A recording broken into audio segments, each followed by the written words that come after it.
Hi. இன்னைக்கு நாம பார்க்க போற ஒரு விஷயம் ஒரு நாட்டை பத்தி மட்டும் இல்ல, இந்த உலகத்தோட நிம்மதிய அமைதியை நலக்குல கேட்கிற ஒரு போரை பத்தி. ஈரான். ரீசன்ட் டைம்ஸ்ல இந்த நாட்டை பத்தி பேசினாலே sanction, world war, nuclear weapon தான் பேச்சு அடிப்படுது. அப்படி என்னதான் நடக்குது இந்த ஈரான்ல? ஏன் இந்த ஈரானுக்கும் 10,000 மைல் தள்ளி இருக்க யூஎஸ்க்கும் இவ்வளோ பிரச்சனை? அப்படி என்னதான் யூஎஸ் செய்யுது ஈரான? ரஷ்யா, டர்க்கி, இஸ்ரேல் போன்ற நாடுகள் இதுல என்ன பங்கு வகிக்குது? இவங்கெல்லாம் எதுக்கு இதுல தலையிடுறாங்க? 1979ல அப்படி என்ன பிரச்சனை ஈரான்ல நடந்தது? இத்தனை வருஷம் பகைக்கு யார் காரணம்? வாங்க இந்த ஈரான் போரை பத்தியும் 2026ல நம்ம ஒரு போரோட விளிம்புல இருக்கிறத பத்தியும் ரொம்பவே டீடைல்டா டிஸ்கஸ் பண்ணலாம். வெல்கம் டு காஸ்மிக் குருவி, பறவையா பறக்கலாம்.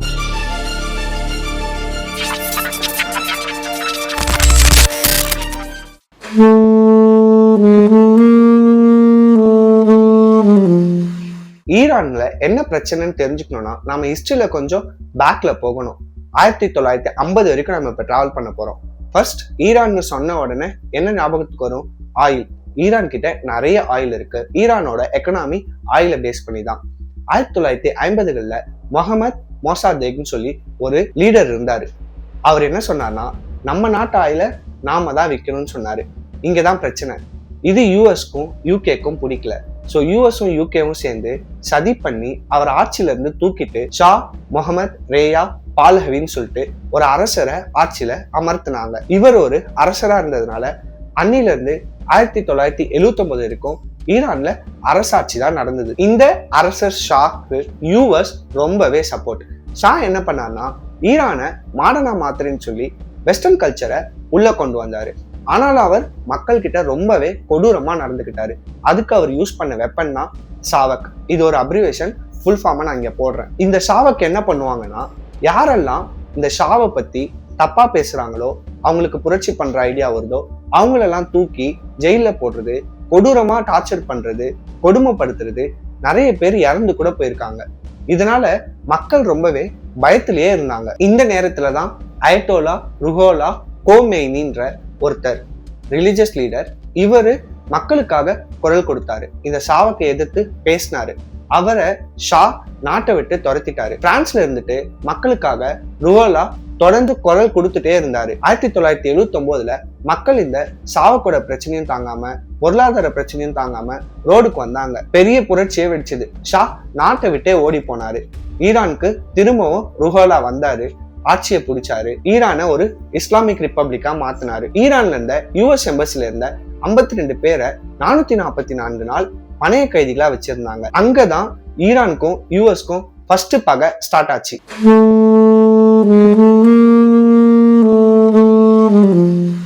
இப்போ யூஎஸ் எதுக்கு ஈரான் மேல இவ்வளவு இன்ட்ரெஸ்ட் காட்டுதுன்னு சொல்றேன்.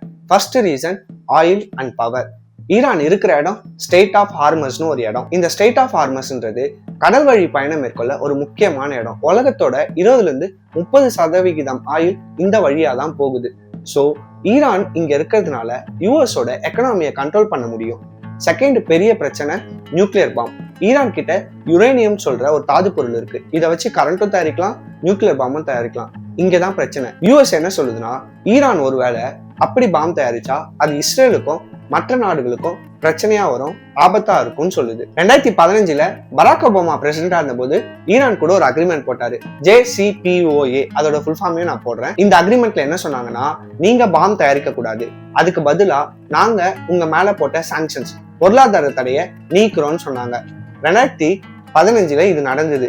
அதுக்கப்புறம் டொனால்ட் ட்ரம்ப் வந்ததுக்கு அப்புறம் இது ஒரு மொக்க அக்ரிமெண்ட் சொல்லி இந்த அக்ரிமெண்ட்ல இருந்து வெளியே வந்துட்டாரு. இப்போ நியூக்ளியர் பாம் த்ரெட். ஆக்சுவலா பார்த்தா ஈரான் கிட்ட 60% பியூரிட்டியில யுரேனியம் ஸ்டாக் பைல் இருக்கு. இதை 90% மாத்தினா பாம் ரெடி. இதனால 2025ல ரீசெண்டா இஸ்ரேல் ஈரானோட நியூக்ளியர் சைட்ஸ்ல பாம் போட்டுச்சு. ஸோ ஈரான் சமவே கோபம் ஆயிடுச்சு.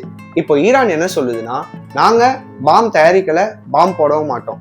ஆனா எங்க நாட்டுக்கு ஒரு பிரச்சனை, எங்க நாட்டு அமைதியை நிலக்குலைக்கிற மாதிரி ஏதாவது நடந்ததுன்னா, எங்க நாட்டை தாக்குனா நாங்க அதை பார்த்துட்டு சும்மா இருக்க மாட்டோம்னு சொல்லுது.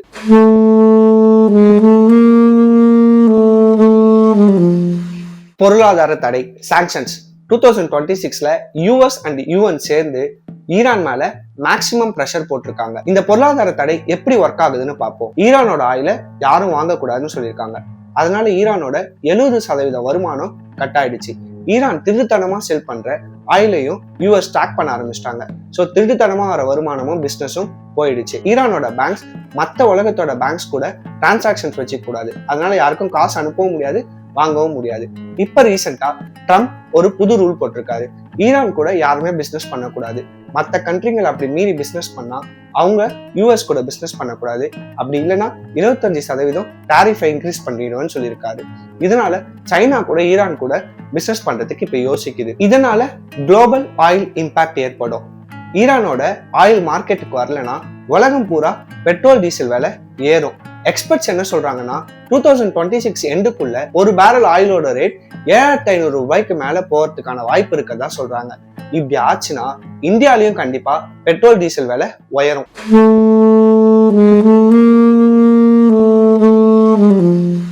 இந்த ஈரானோட உள்நாட்டு போர் எங்க ஸ்டார்ட் ஆச்சு? 1979ல இருந்தே ஈரான்ல ஹிஜாப் மேண்டேட்ரி. ஒரு பெண் ஹிஜாப் அணிந்து தான் வெளியே போகணும்னு சொல்லியிருக்காங்க. இதனால 2022ல ஹிஜாப் அணியாம போன ஒரு பெண்ணை மொராலிட்டி போலீஸ் தூக்கிட்டு போய் ஜெயில போட்டாங்க. ஜெயில அந்த பொண்ணு இறந்தும் போயிடுச்சு. இங்கதான் பிரச்சனை ஸ்டார்ட் ஆச்சு. விமன் ஃப்ரீடம் லைஃப்னு எல்லாத்துலயுமே தலையிடுறாங்கன்னு சொல்லி மக்கள் போராட்டத்தை தொடங்கினாங்க. இதெல்லாம் பார்த்துட்டு ஈரான் இன்னும் சட்டத்தை ரொம்பவே கடுமையாக்குச்சு. எல்லா இடத்துலயுமே ஏஐ கேமராஸ் மக்களை கண்காணிச்சுட்டே இருக்கும். ஹிஜாப் போடாம யாருன்னா ஒரு கார்ல போனா கூட இந்த காரை நோட் பண்ணி அவங்களுக்கு ஃபைன் போட்டாங்க. அவங்கள தூக்கி ஜெயில போட்டாங்க. அந்த ஃபைன் கூட சும்மா கிடையாது. 1.5 பில்லியன் ரியால்ஸ், இந்திய பண மதிப்புக்கு லட்சக்கணக்கில் போகுமா. அதுவும் இல்லாம ஒரு ஆணும் பெண்ணும் ஒரு கஃபேலையோ ரெஸ்டாரண்ட்லயோ ஒன்னா உட்காரக்கூடாது, ஒன்னா சாப்பிடக்கூடாதுன்னு சொல்லியிருக்காங்க. இதுதான் பெரிய பிரச்சனை. ஒரு சோசியல் ஃப்ரீடம் கூட இல்லை அப்படின்னு சொல்றாங்க. இப்படி இருக்கும் போது மக்கள் எப்படி அங்க நார்மல் லைஃபை லீட் பண்ணுவாங்க? ஈரான்ல பெரிய உள்நாட்டு சண்டை நடந்துட்டு இருக்குன்னு சொன்னல, அது டிசம்பர் 28, 2025 ஸ்டார்ட் ஆச்சு. இப்போ ஜான்வரி 2026 வரைக்கும் கண்டினியூ ஆகிட்டு தான் இருக்கு. ஜான்வரி 8 and 9ல இந்த தாக்குதல் பெரிய விதமா நடந்ததுன்னு சொல்லப்படுது. மெர்ச்சன்ட்ஸ் தான் ஃபர்ஸ்ட் ரோட்டுக்கு வந்து எங்களுக்கு சாப்பாடு வேணும், விலைவாசியை குறைங்கன்னு சொல்லி பிரச்சனை பண்ண ஆரம்பிச்சாங்க. அப்புறம் காலேஜ் ஸ்டூடெண்ட்ஸ் அண்ட் விமன் ரோட்டுக்கு வந்து ஃப்ரீடம் வேணும்னு கேட்டாங்க. இதை பார்த்துட்டு இருக்க ஈரான் ஆச்சு இதை ஒரு டெரரிசம்னு சொல்லி மக்களை அடிக்க ஆரம்பிச்சாங்க.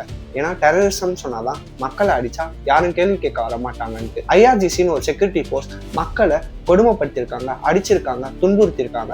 இதனால மக்கள் நிறைய பேர் செத்தும் போயிருக்காங்க. ஹியூமன் ரைட்ஸோட ரிப்போர்ட்ஸ் படி இந்த தாக்குதல் ஜான்வரி 8 and 9ல தான் ரொம்பவே பெருசா நடந்திருக்குன்னு சொல்றாங்க. 30,000க்கும் மேற்பட்ட மக்கள் இறந்திருக்கதா சில ரிப்போர்ட் சொல்லுது.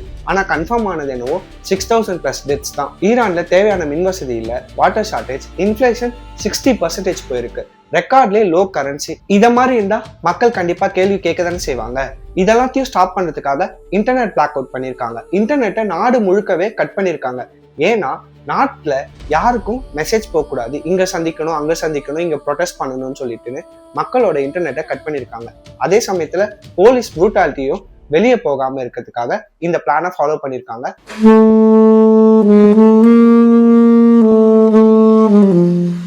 ஈரான்ல பெரிய ஹியூமன் ரைட் கிரைசிஸே நடந்துட்டு இருக்கு. 42,000 பேருக்கு மேல அரெஸ்ட் பண்ணப்பட்டிருக்காங்கன்னு சொல்றாங்க. அது மட்டும் இல்லாம நைட்ல வீட்டுல நுழைஞ்சு மக்களை துன்புறுத்துறாங்க, அடிக்கிறாங்க, அரெஸ்ட் பண்றாங்க, செக் பாயிண்ட்ஸ்ல ஸ்ட்ரிப் சர்ச் பண்றாங்க. இளைஞர்களை ஆடையை கழட்ட சொல்லி அவங்க உடம்புல பெல்லட் கன் மார்க்ஸ் இருக்கான்னு பார்த்து அவங்களையும் அரெஸ்ட் பண்றாங்க. அப்படி அரெஸ்ட் பண்றவங்க காணாம போறாங்க. சீக்ரெட் பேரக்ஸஸ், மிலிட்டரி பேரக்ஸ்னு கொண்டு போயிட்டு வைக்கிறாங்க. இது பத்தாதுன்னு ஈரான் இன்னமும் சட்டங்களை கடுமையாக்குது. இந்த மாதிரி ரோட பிளாக் பண்றவங்க, போராட்டம்னு சொல்லி வரவங்க, ப்ரொடெஸ்ட் பண்றவங்கள தூக்கிலிடப்படுறாங்க. ஜான்வரி 14, 2026ல ஒரு புதுசா ஷோ ட்ரையல்ஸ்னு ஆரம்பிச்சு மக்களை வாதாடுற உரிமையை கொடுக்காம அவங்கள டார்ச்சர் பண்ணி அவங்கள கொடுமைப்படுத்தி நான் யூஎஸ் ஏஜென்ட்னு சொல்லி கன்ஃபெஷன் வாங்கி அவங்களே முடிச்சு விட்டுறாங்க.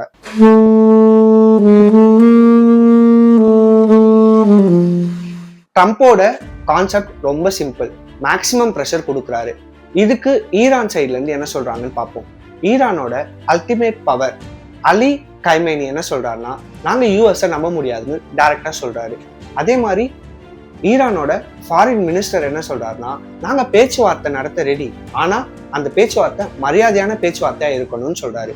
ஆனா அதே சமயத்துல ஈரான் கிட்ட ஐஆர்ஜிசி இருக்கு, ஐஆர்ஜிசி கிட்ட மிசைல்ஸ் அண்ட் ட்ரோன்ஸ் எல்லாமே இருக்கு. இது மட்டும் இல்லாம ட்விஸ்ட் என்னன்னா, 1979ல நாட்டை விட்டு ஓடி போனார்ல அரசர் ஷா, அவரோட மகன் யூஎஸ்ல இருக்காரு. அவரு ஈரான்ல இருக்க மக்களுக்கு நம்பிக்கை கொடுத்தாரு, நாங்க திரும்ப வருவோம் அப்படின்னு சொல்லி. அது மட்டும் இல்லாம சப்போர்ட்டும் பண்றாரு. ட்ரம்ப் என்ன சொல்றாருன்னா, இதுக்கப்புறம் ஈரான்ல திரும்பவும் மக்கள் தூக்கிலிடப்பட்டாங்கன்னா இதை ஒரு ஆக்ட் ஆஃப் வாரா பார்க்கப்படும் வார்னிங்கு டைரக்டா கொடுத்திருக்காரு. இப்போ ஈரானோட கவர்மெண்ட் சைட்ல இருந்து என்ன வாதம் வைக்கிறாங்கன்னா, நாங்க மக்களை அடிக்கல, துன்புறுத்தல, அரெஸ்ட் பண்ணல, நாங்க பண்றது எல்லாருமே யூஎஸ் அண்ட் இஸ்ரேலோட ஏஜென்ட்ஸ் தான் சொல்றாங்க. இது யூஎஸ் அண்ட் இஸ்ரேல் சேர்ந்து செய்யற சதின்னு சொல்றாங்க. டொனால்ட் ட்ரம்ப்பும் இஸ்ரேல் பிரைம் மினிஸ்டரும் சேர்ந்து மக்களுக்கு ஓப்பனா சப்போர்ட் பண்ணியிருக்காங்க. அண்ட் எலான் மஸ்கோட ஸ்டார்லிங்க் யூஸ் பண்ணி மக்களுக்கு இன்டர்நெட் தரத்துக்கும் ட்ரை பண்றாங்க. இது ஏன் இப்போ வேர்ல்டு வார் 3 மாறதுக்கான சான்சஸ் இருக்குன்னு யோசிக்கிறீங்களா? வரேன். இப்போ ஈரான் மக்களை கட்டுப்படுத்தி ஆள முடியலன்னா அந்த மக்களோட கவனத்தை திசை திருப்பறதுக்காக இஸ்ரேல் மேல போர் தொடுக்கும். அப்படி இஸ்ரேல் மேல போர் தொடுத்தா யூஎஸ் உள்ள வரும். யூஎஸ் உள்ள வந்ததுன்னா ஈரானுக்கு சப்போர்ட்டா ரஷ்யா உள்ள வரும். அவ்வளவுதான், யூஎஸும் ரஷ்யாவும் முட்டிக்கும். வேர்ல்டு வார் ஸ்டார்ட் ஆகிறதுக்கான சான்சஸ் நிறைய இருக்கு. 1979 ஸ்டார்ட் ஆன பகை இப்போ 2026 முடியுமா இல்ல வேர்ல்டு வாரா கண்டினியூ ஆகுமா எதுவுமே சொல்ல தெரியல. என்ன ஆக போகுதுன்னு தெரியல. என்னால முடிஞ்ச வரைக்கும் ஈரான் அண்ட் யூஎஸ் இஷ்யூவை பத்தி உங்களுக்கு ஒரு கிளியர் பிக்சர் கொடுத்துருக்கேன்னு நினைக்கிறேன். அண்ட் சைனிங் ஆஃப், காஸ்மிக் குருவி from a sparrows view, everything becomes a question. Thank you so much. இந்த மாதிரி இன்ட்ரெஸ்டிங்கான வீடியோஸ்க்கு நம்ம சேனலை சப்ஸ்கிரைப் பண்ணுங்க.